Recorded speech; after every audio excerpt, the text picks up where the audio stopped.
right, everybody, welcome back to another episode of Another Bourbon Show. Thumbs up. And now, for whatever reason, Ryan, like, you do one thing and it gives that, there it is. And when you actually give a thumbs up, it doesn't react. That's bullshit. So fucking weird. But hey, welcome back to another episode. The viewers can never see the reactions at all, so this is great podcasting. This is they can't? No. It doesn't make it into the recording? It doesn't. No. So this is, we're just talking about nonsense, which I guess is no different than normal, so carry on. Yeah, that's our forte. That's what we do. Oh, really? But hey, tonight we are drinking kind of a bottom shelf banger, I think. Tonight we're going to be... All right, stop, Ryan. Sorry. Don't put the Nazi flag up on yours, okay? It's weird that Zoom has that. I don't know. Like, why are you using the Nazi flag? That is super weird.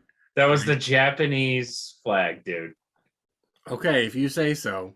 Yeah. Okay, Mr. Zoom PR guy.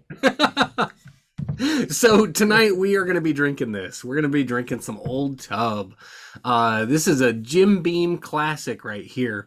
And this is supposedly this was Jim Beam or Booker. No, I can't remember. I think it's Jim Beam. I think it was actually Jim Beam's supposed favorite whiskey that they produced. This has got a really, really old storied past. So Old Tub is bottled in bond. It's 100 proof. It's a Jim Beam product. And one of the neat things about this is that until COVID-19 hit, this was not available on the shelf. This was strictly available from the distillery. Ryan, I fucking hate you so much sometimes. Okay, I'm done. What if it never goes away? What if I'm trying to get rid of it. You're supposed to look like a burglar, but you actually just look like an Amish dude. How's this look? How do I boot him? How do I kick him off? All right, I'm done. I'm trying to get this off. Really, an SS uniform? How did you put an SS uniform on yourself through Zoom? Again, questionable choice by Zoom's part, too. Why would they do that? I have no clue. That seems so strange. I can't get it off.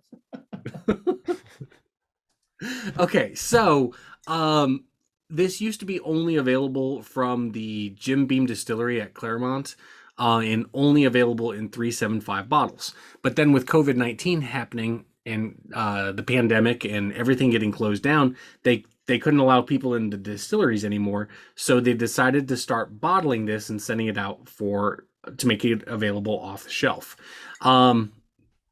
This says right here somewhere I think it was called a limited release. So there's a good chance that this will stop being made available on shelves and might go back to just being a distillery only product. So I think it's $25-$30 tops, something like that. It's inexpensive, easy to find. But Steven, what do you think of that label? Well, I think it was maybe Peerless that I said that it looked like some sort of old like auto body shop or something like that font. And I think that's true here as well for Old Tub. I think it looks like, a very old-timey label, obviously, and maybe it looks like sort of like an auto body, or it almost looks like a pharmacy to me, like almost like a pharmacy label or sign of some kind. But I think it's a very simple label, but I think it looks good. This to me is right in that territory where it's like, is it going to be a 6 or is it going to be a 7 kind of range? And I think I fall more to the 6 just because it's so simple. And I think that it's simple in, you can have simple like an Elijah Craig or something like that, or you can have Old Tub. And I think, like, again, if I would give like half ratings, this would end up being like a 6 to me, and like Elijah Craig would probably be like a 6.5. I just think that this has a lot of like sort of dead-ish space to me where not a lot is happening, but it's okay. I do like that it says unfiltered at the bottom.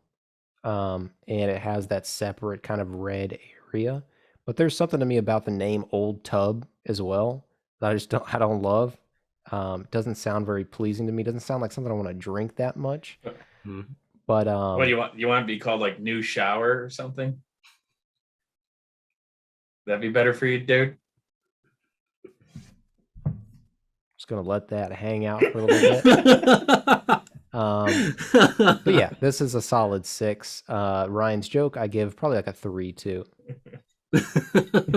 And to be clear, like this is filtered, like, but it doesn't go through like a charcoal filtering. Okay, like anytime you see something like a whiskey or a bourbon that says unfiltered, it's filtered, but just through mesh, just to get the carbon sediment out, chunks of wood that came free while it was aging and whatnot.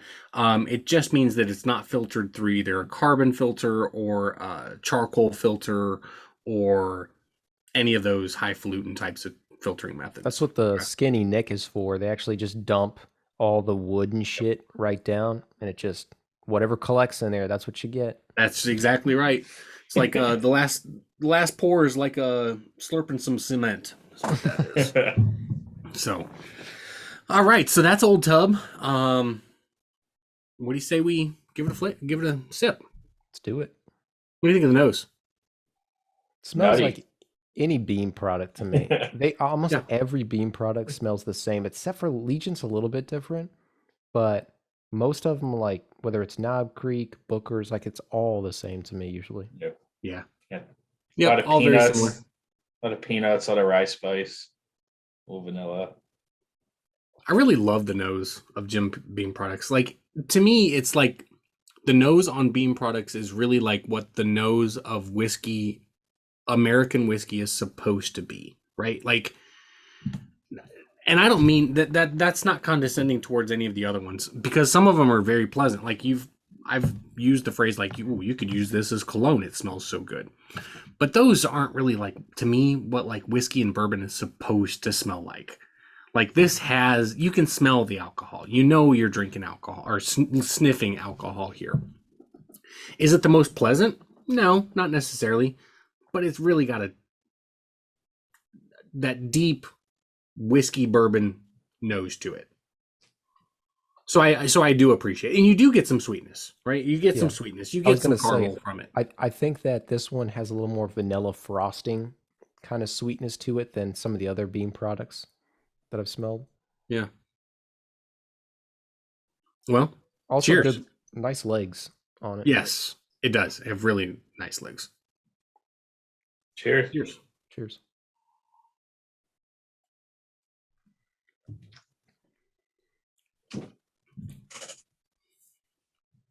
That is You guys sweet. tried it before? No, Nope.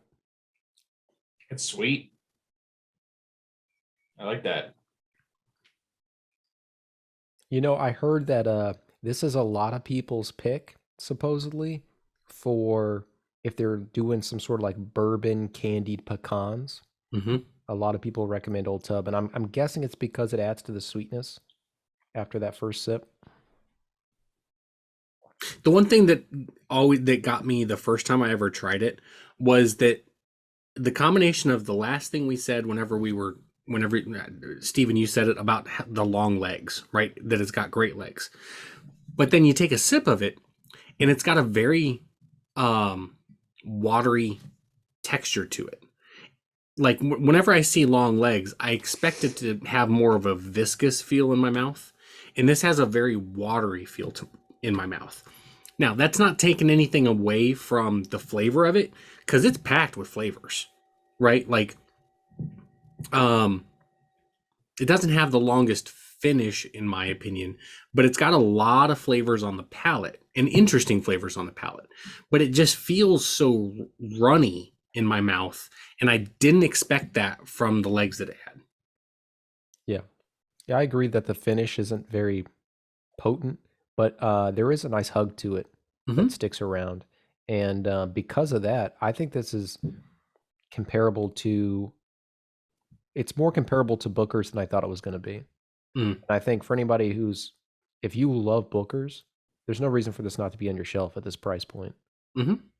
You know, because to me, it's neck and neck with it, depending on the release of Booker's, I guess.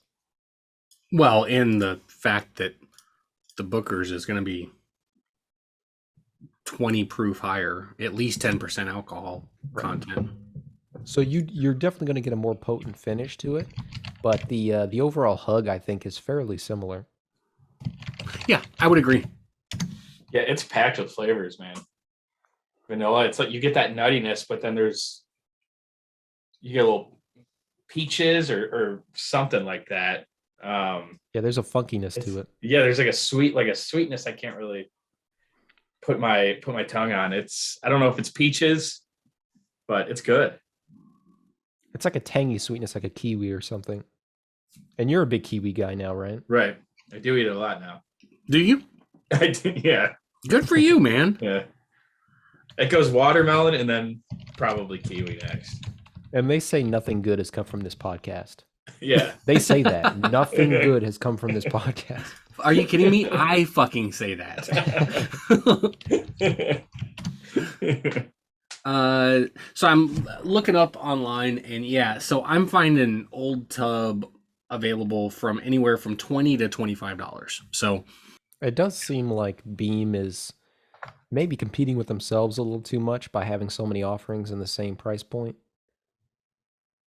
yeah, So maybe it makes some sense to add some exclusivity to it. I don't know. yeah. Well, and I think that so one thing that I don't want to get lost here is this is not just Jim Beam at 100 proof bottled in bond. This is a totally different line, right? Like it's got a completely different flavor profile than Jim Beam white label at 80 proof, just instead bottled at 100 proof. If you dropped this down to 80 proof, this would still taste way better than Jim Beam white label, in my opinion. So yeah, as far as like competing with each other, yeah, you're right, Steven. But they are different products. Yeah. And I understand that, but does, the average Joe who just sticks his hand out and whatever thing he grabs at that price point really consider that? Yeah, probably not. He probably doesn't even know it's a Beam product, Yeah. Yep. No, maybe it's intentional. I have all those bottles at the same price for the people who randomly grab things. Ends up being a Jim Beam product. I'm just guessing at why they might pull it back. mm-hmm. I've not seen this in any of my accounts. I'm sure it's up here, but corporately where I sell, I don't see it. I don't know that I've seen it at many corporate spots. But based on what you said just a little bit ago, as far as like corporate accounts bringing in new products, it would make sense that it's not. Since it wasn't available on any shelf until probably August or September of 2020. That's like a year and a half ago, right? Not too long. Would a corporate account have time to bring it in even if they chose to? They can make exceptions. Like sometimes a brand will just go off the charts in sales, gain popularity overnight, and then they'll go out of their way to make sure it scans in. But if it's something that middle of the road that isn't really calling for, they don't have customers calling about it nonstop, then they're probably not going to bother with it. Well, and so another point there, Ryan, is that even though this started being available on shelves probably September of 2020, I would guess, because it wasn't like instantaneous, right? It wasn't like suddenly Jim Beam was like, oh, we're going to start bottling this and shipping it out. It was never. Okay, so it's still, I don't think we're getting really technical here, but I don't think it's considered to be an allocated product. However, it's also not something that any liquor store can just order 10 cases of, right? Like they get a case here and there, and it's not allocated based on other sales, but it's just not readily available from the distributors either. So yeah, that could be a reason why they're not carrying it either. Because we know corporate accounts really do not like having open space. right? Not at all. Like if they've got a tag there, they want it to be able to be filled at a moment's notice all the time. Yeah, they hate out of stocks. And one thing you can point to as well with them not really going full all out with this product around the holidays, if this was a brand they really wanted to kickstart and get the consumers on board with it, you'd see it during the holidays in a gift set with other Jim Beam products, and that hasn't happened. So I wouldn't be surprised if they went back to distillery only. Yeah. Well, so if you have had Old Tub and you like it, don't be a douche and buy a case of it, but keep a backup bottle at all times, because it seems like it probably will go back to being distillery only. So yeah, unless they just change the juice and label their higher end Jim Beam products with hot tub. Going crazy, whatever it's called. We're just gonna start calling it jacuzzi. We should, right? But no, I mean, maybe that's something they'll bottle later on with. If they have extra amount of whiskey, just put that on it. But yeah, If we did a pick of Old Tub, we'd call it Hot Tub. I'd call it jacuzzi. Jacuzzi time machine. That's what it would be. Doesn't make any sense. I know. All right, so we've been drinking some Old Tub. And now, okay, Stephen, Ryan, you two have never had it before, correct? That's correct. Yep. All right. So what do you say we go ahead and give it a rating? Yeah. All right. Who wants to go first? I'll go. I'm going to go with a 7.2. That's a solid rating. I think it is. I think it's a solid bottle. I thought I was going to go higher at first. I thought I was going to go maybe upper sevens, mid sevens. But what held it back for me is that funky note that I talked about with Ryan. Like it hung on a little too much. It's almost like there's like a tang of, like I said, like a kiwi, like an apricot, something like that. That's a little off to me, and it hangs around for a little while too. And because of that, I think it actually knocks it below like your average like Knob Creek, even. So it limits it to me. Again, there's a lot of Beam products in a similar price point that it's tough for me to go any higher with this one, which really is not Old Tub's fault. I just can't separate in my head, because there's so many qualities that are similar with all these Beam products. It's just really tough to separate one from another whenever you're given a rating. So yeah, to me, it's a 7.2. And I think that I agree with the people who I've read online will cook with this or put it in different ingredients. It seems like a good bourbon for that kind of stuff, maybe. But and it's a good sipper too. I just prefer it a little bit less because of that kind of funky note. All right, fair enough. Ryan, you want to go next, or you want me to go? I'll go. I don't mind that funky note as much as you, but I get what you're saying. I see that kiwi or that peach, but there's so many other qualities to it too. You get the nuttiness that you get across the Beam portfolio. It's a Beam product when you smell it, and then that first sip. I do wish the finish was a little longer. Steven, you mentioned earlier you get that hug, but outside of that, as soon as you drink it, you get so much, and then you swallow it, and then it's just like, okay, well, I'll go to another sip, but I wish there was more on the back end of it. So I'm going to rate it just slightly above you. I'm going to go a 7.5. I still think it was good. I really like the vanilla and the sweetness to it. There were some decadent notes that I liked. And for that reason, I'm going to go 7.5. Yeah, I think you two are right where I'm at too. But I'm going to go exactly where Steven is at, and that's at a 7.2. I do get the funkiness. The funkiness does last, but I don't mind the funkiness. It doesn't bother me.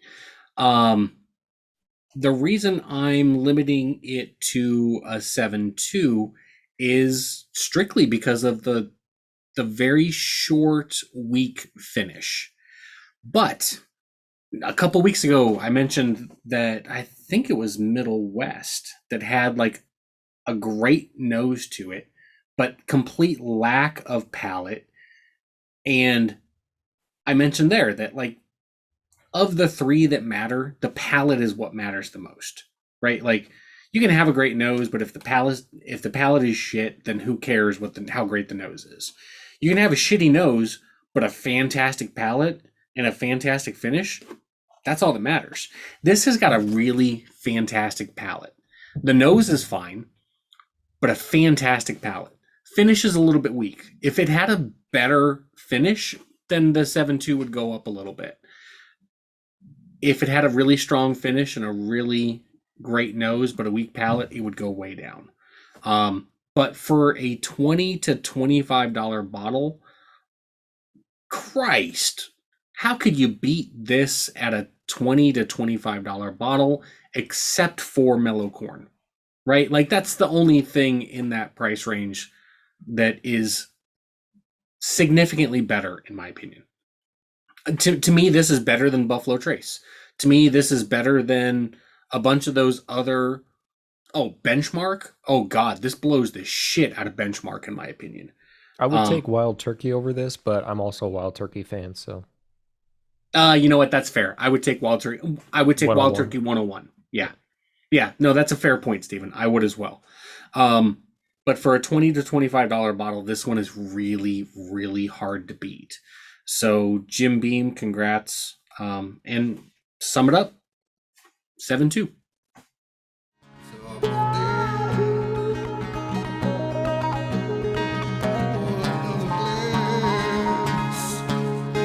Another Bourbon show. Another Bourbon show. Another Bourbon show. Well, you know what we could do, though? We could say, hey, everybody, we are meeting in person on Saturday, this coming up Saturday, somewhere in the United States.